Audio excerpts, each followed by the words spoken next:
going on, everybody? It's Logan Majors here today, and I hope you guys had a great Thanksgiving break. Got rested up, spent time with your family or whoever it may be, just ready to finish out this semester strong and attack the spring semester and get ready to be done. So, in your presentation here, I chose a PCL to talk about, known as the posterior cruciate ligament. And personally, I did not really know much about the PCL going into this research project. Just because I had never really had any experience with it. In high school, I had torn my ACL and torn my meniscus, so I really didn't know that much about the PCL. I knew where it was, but I really didn't know what it did or kind of how you injure it or anything about it. So along the way, I really learned a lot, and hopefully I can express that to you guys so you guys can take away something from this and learn something too to apply to your future career, whatever it may be. So without further ado, let's go ahead and jump into this. So the PCL injury here, a little background, it is located posterior to the ACL, hence the name.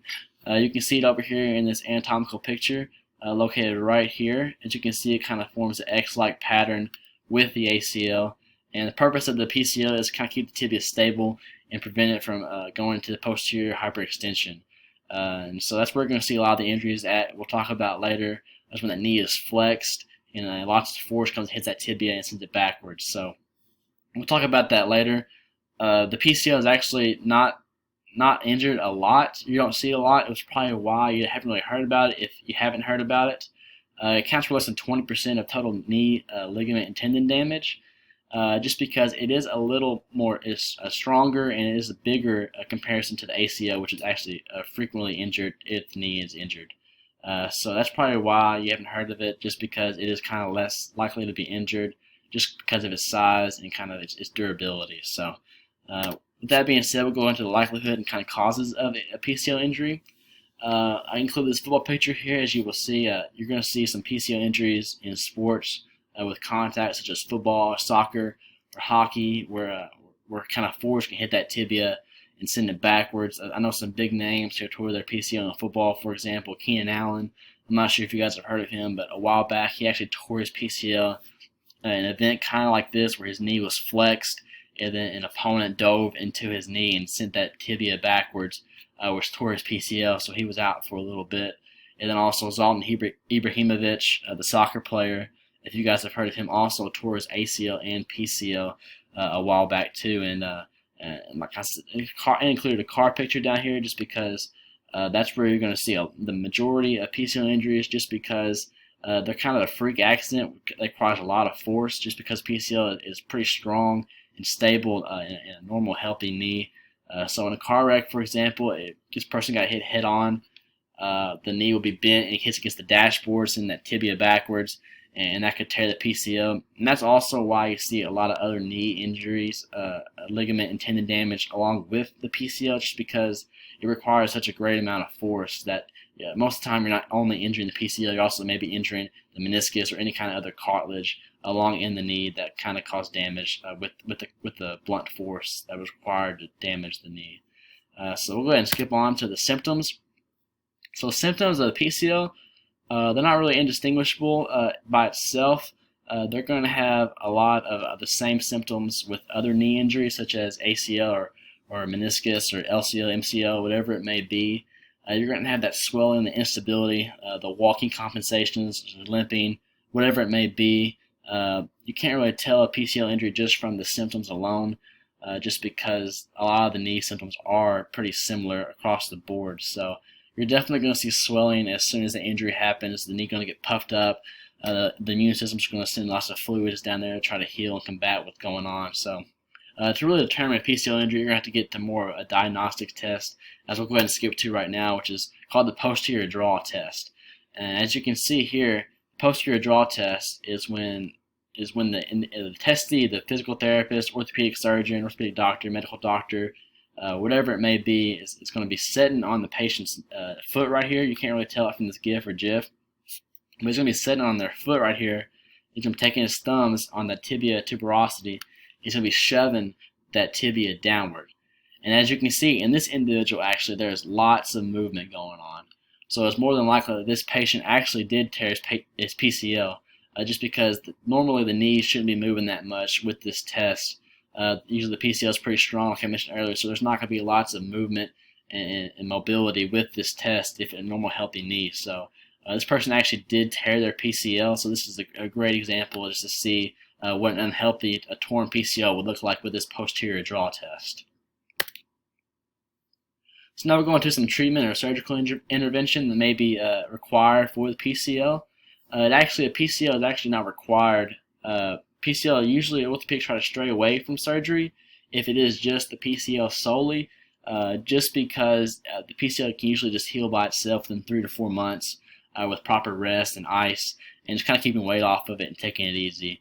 But if surgery is required, for example, in a car wreck, if there's other knee ligament or tendon damage, surgery probably will be required. So if surgery is required for the PCL, that will be about 9 to 12 months of rehabilitation, which is pretty similar to the ACL. But what they'll do is they'll take a graft from the patella tendon or a hamstring, and they'll kind of replace that PCL and kind of fix it back up. I've also seen places that have taken quad tendons as a graft for the PCL or ACL, but the gold standard right now is the patella tendon graft. So orthopedic surgeons usually try to use that one more frequently, just because it's more scientifically proven and backed right now. So that's what they'll do if the PCL is torn, and kind of repair it with a graft. So we'll go ahead and skip on to the rehabilitation here. So rehab, like I mentioned, for surgery of the PCL is going to be about 9 to 12 months, similar to other knee injuries. But without surgery, you're going to be out for about 3 to 4 months. So it's still a good amount of time, but just mainly just resting and icing and just kind of just taking it easy, just kind of let that knee heal.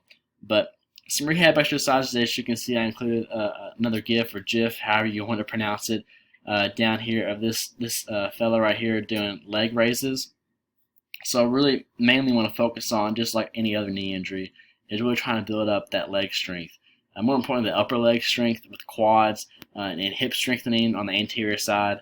Just really trying to just develop as much of a strong foundation as you can to kind of keep everything around that knee as stable as possible. So, and like this guy's doing leg raises, which is going to increase his quad strength and hip flexor strength, or leg extensions, or single leg squats, whatever it may be, or step ups like this individual right here. It's really trying to get that whole leg stronger and trying to be more stable, keep that knee in place more. So, and also really trying to improve on your range of motion as well, to try to keep as much tension off those joints as possible, try to keep as much mobility up as you can. So, and also with this physical therapist here, I included a picture here of some rehab that you might have to be doing if any of you have experienced a PCL injury or anything similar to a PCL. You probably have to do some of the same stuff. So this individual here is doing some step-ups right here, and this physical therapist or personal trainer or whatever she may be is doing a great job of keeping his whole body in line and make sure his knee is not valgusing inward or outwardly too much. That way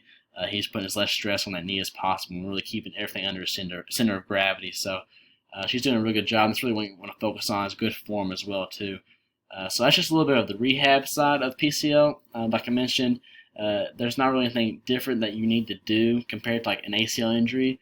It's going to be a lot of the same rehab stuff, just trying to keep that quad as strong as possible. Really kind of stay away from hamstring strengthening stuff, just because that kind of range of motion and mobility is kind of going to be pretty agonizing to the PCL, just because that's kind of the range of motion that likes to move in. So I kind of want to stay away from hamstring strengthening as much as possible until kind of the end of rehab. That way you can build up a biggest base as you can. That way you can move on to the hamstring stuff later on if you need to. So we're going to do some prevention tips here. It's actually kind of hard to prevent a PCL injury, just because, like I've mentioned earlier, it is mostly caused due to contact against that tibia when the knee is flexed, in the sense that tibia posterior. So I mean, you can't really prevent somebody coming and hitting your knee, or a car wreck, or whatever kind of freak accident it may be. So it's really going to be hard to really prevent a PCL injury, because it's not really a wrong step or a wrong turn or landing wrong, like other knee injuries. It is kind of that freak accident thing. But of course, just any kind of knee prevention, building up, strengthening your knees, you're going to want to increase that quadricep strength, hip strength, hamstring strength, every kind of leg strength you want to just kind of increase as much as you can. That way keep that knee as stable as possible, just kind of keep everything under center of gravity, whatever it may be, just trying to keep those legs strong. So I talked about earlier with good form down here. I included this picture down here just because I feel like form is a really good thing to talk about with keeping the knees healthy. As you can see, this individual here is doing a squat. As you can see, kind of here, these are too bad for him. His knees are kind of all over the place in these pictures, but just putting a lot of stress on those knees, which is not what you want to do to kind of keep your knees healthy. So it's also really good to implement good form, whatever you may be doing in the weight room or in your sport, whatever it may be. Try to keep those knees healthy. And so that's what you kind of want to do to prevent it. Like I said, you can't really prevent it, but do as best as you can to try to keep that knee healthy and safe. So. But anyways, that's all I have for you guys. I hope you guys really enjoyed it. I know I learned a lot along the way, and hopefully I did a good job of explaining it to you guys. So that way you guys can take whatever information you may have learned from this onto your professional career in the future, with physical therapy or whatever it may be. So hopefully you guys just really learned from this like I did. I had a really good experience learning about this, and I really didn't know much about it, like I mentioned earlier. So hopefully you guys could take this and run with it and tell other people about it. See you guys. Take it easy.